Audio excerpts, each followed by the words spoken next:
శ్రీశైలం ఎడమగట్టు జల విద్యుత్ కేంద్రంలో వాటర్ లీక్ అవుతోంది. 1వ యూనిట్ డ్రాఫ్ట్ ట్యూబ్ 0 ఫ్లోర్ నుంచి వారం రోజులుగా నీళ్లు కారుతున్నాయి.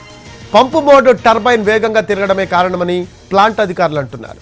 నీటి లీకేజీని ఆపకపోతే ఫ్లోర్ స్లాబ్ పడిపోయే ప్రమాదం ఉందని చెబుతున్నారు. దీనికి సంబంధించి రిపోర్ట్ తయారు చేస్తూ ఉన్నారు. గత నెల రోజుల నుంచి నాన్ స్టాప్ గా కరెంట్ ఉత్పత్తి అవుతోంది.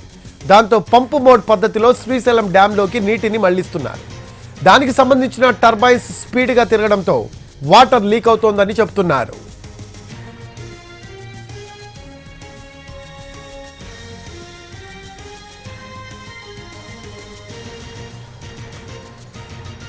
దీనికి సంబంధించి లేటెస్ట్ అప్డేట్స్ తెలుసుకుందాం. మా కరెస్పాండెంట్ పాషా ఫోన్ లైన్లో అందుబాటులో ఉన్నారు. పాషా, శ్రీశైలం ఎడమగట్టు జల విద్యుత్ కేంద్రంలో వాటర్ లీక్ అవుతున్నట్టు తెలుస్తుంది. దానికి సంబంధించిన దృశ్యాలు కూడా ఎన్టీవీ స్క్రీన్ పై చూస్తూ ఉన్నాము. అప్డేట్స్ ఏంటి పాషా?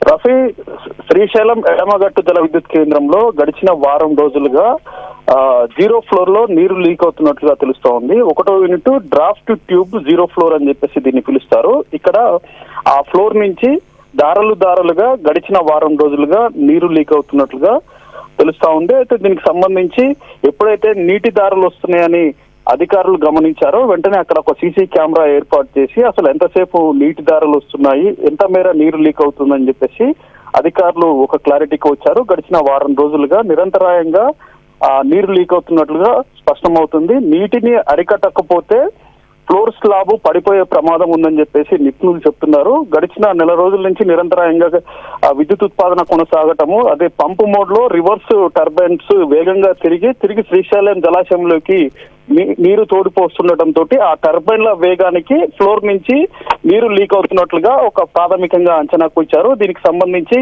ఇప్పటికే హైదరాబాద్ నుంచి సిఈ సత్యనారాయణ వచ్చి దీన్ని పరిశీలించడం జరిగింది. ఆ తర్వాత ఒక నివేదికను కూడా రూపొందించి తక్షణమే పంపండి అని చెప్పేసి ఇంజనీర్లకు సూచించారు. అయితే నివేదికలు రూపొందించే పనిలో ఉన్నారు. అసలు దీనికి సంబంధించి పూర్తి స్థాయిలో రిపేర్ చేయాలంటే ఏం చేయాలి, సర్జిపూల్ని ఆపాలా, తర్వాత టర్బైన్లను పూర్తిగా తీసి ఎక్కడ లీక్ అవుతుందనే దాన్ని చూసిన తర్వాతనే దీనికి పూర్తి స్థాయిలో రిపేర్ చేసే అవకాశం ఉంది. దీంతో పాటు నిపుణులతో కూడా చర్చించి దీనికి ఏం చేయాలి, దీని సొల్యూషన్ ఏంటి అనే కోణంలో ఇప్పటికే ఇంజనీర్లు చర్చించారు. దీనికి సంబంధించినటువంటి నివేదికలు రూపొందిస్తున్నారు. ఈ నివేదికలపై ఒక క్లారిటీ వచ్చిన తర్వాత దానికి రిపేర్ చేసే అవకాశం ఉన్నట్లుగా తెలుస్తా ఉంది. Rafi, thanks for updates Pasha.